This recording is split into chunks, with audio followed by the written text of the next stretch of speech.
Fathom Enterprise Marketing Analytics App. The pros, the cons. If you want a simple, privacy-focused analytics platform for your marketing campaigns, Fathom Enterprise Marketing Analytics might catch your attention. But does it truly deliver for large teams?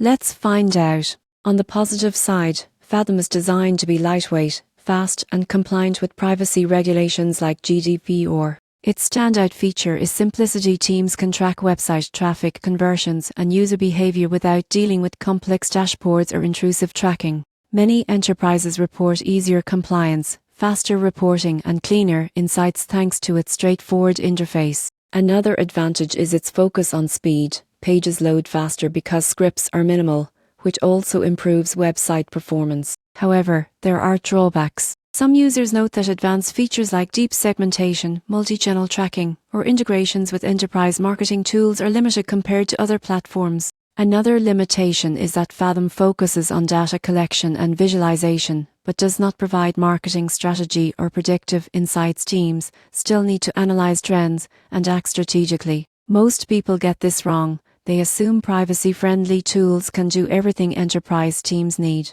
The surprising truth is that simplicity comes at the cost of some advanced functionality, so you need to balance privacy with analytics depth. In conclusion, Fathom Enterprise Marketing Analytics app is ideal for teams prioritizing privacy, speed, and ease of use. It provides clear insights, reduces compliance risks, and simplifies tracking. But to maximize results, teams must supplement it with strategic analysis and multi-channel planning. For enterprises that value simplicity and compliance without sacrificing insight, Fathom is a strong choice.